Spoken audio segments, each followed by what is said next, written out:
नमस्कार, मैं हूं आपके साथ पूजा सचदेवा। दिल्ली का जंतर मंतर फिर एक बार आंदोलन के शोर से गूंज रहा है। इस बार धरना स्थल पर एसएससी परीक्षार्थियों ने धरना दिया है। हजारों की संख्या में शिक्षकों और अभ्यर्थियों ने प्रदर्शन किया। इसके बाद छात्रों और शिक्षकों पर लाठीचार्ज किया गया, उन्हें हिरासत में लिया गया। छात्र प्रदर्शन क्यों कर रहे हैं, इसकी वजह क्या है, ये पूरी खबर आपको मैं बताऊंगी डिटेल में।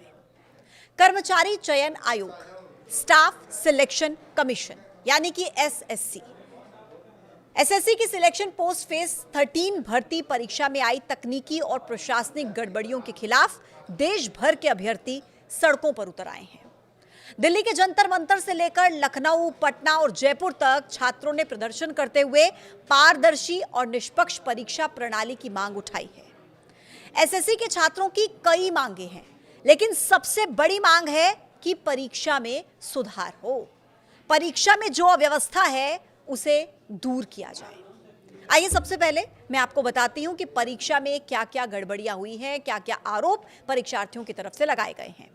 एसएससी पोस्ट फेज 13 परीक्षा 24 जुलाई से 1 अगस्त 2025 तक आयोजित होनी थी, लेकिन इस दौरान बड़ी संख्या में छात्रों ने परीक्षा संबंधी शिकायतें दर्ज कराई।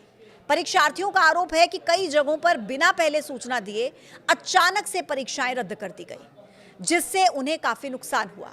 परीक्षार्थियों का आरोप है कि परीक्षा के दौरान बार बार सर्वर क्रैश होता रहा, कंप्यूटर सिस्टम काम नहीं कर रहे थे, कई जगहों पर तो माउस भी ठीक से काम नहीं कर रहा था। कई शिकायतों में यह भी कहा गया कि परीक्षार्थियों को 500 किलोमीटर दूर के परीक्षा केंद्रों पर भेजा गया था, लेकिन वहां पर पहुंचने पर पता चलता है कि परीक्षा रद्द कर दी गई है। कई अभ्यर्थियों का दावा यह भी है कि हर दिन वही प्रश्न पत्र रिपीट हो रहा था, जिससे पेपर लीक और निष्पक्षता पर सवाल खड़े हो गए हैं।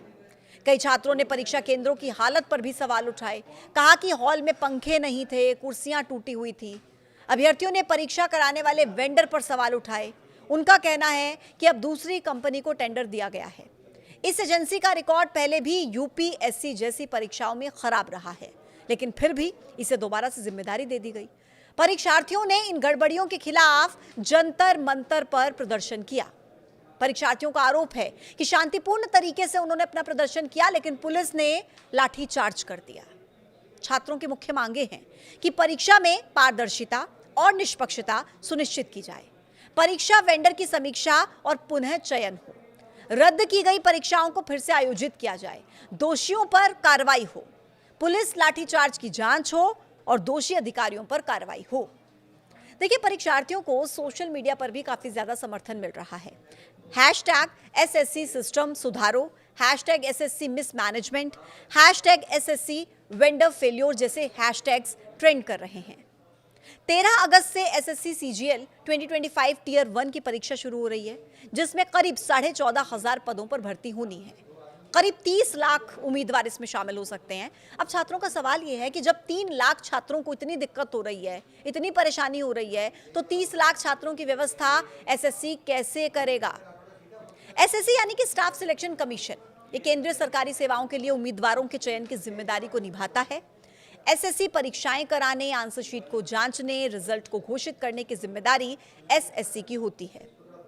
2010 से पहले एसएससी सिर्फ ग्रुप बी यानी कि नॉन गेजेटेड और ग्रुप सी यानी कि नॉन टेक्निकल के पदों के लिए परीक्षाएं आयोजित करता था, लेकिन अब ये ग्रुप बी यानी कि गेजेटेड पदों के लिए, जैसे कि असिस्टेंट अकाउंट्स अफसर और असिस्टेंट ऑडिट अफसर, ऐसे पदों के लिए भी परीक्षाएं कराता है। ये पद अकाउंट और ऑडिट सर्विस से जुड़े हुए होते हैं। देश की प्रमुख टेक्नोलॉजी कंपनियों में से एक टाटा कंसल्टेंसी सर्विसेज यानी कि टीसीएस पिछले कई सालों से इन परीक्षाओं का प्रबंधन करती रही थी, लेकिन हाल ही में सरकार ने एक सेंट्रलाइज्ड परीक्षा सिस्टम शुरू किया। ये पहले के सिस्टम की जगह पर लाया गया था, लेकिन अब इस नए सिस्टम को लेकर सवाल उठाए जा रहे हैं कि इस बार इसके तहत कराए जा रही परीक्षाओं में कई तरह की अनियमितता है, ऐसे आरोप परीक्षार्थी लगा रहे हैं। कुल मिलाकर देखिए, सिर्फ एक पेपर की बात नहीं है, ये कई सालों की तैयारी है छात्रों की।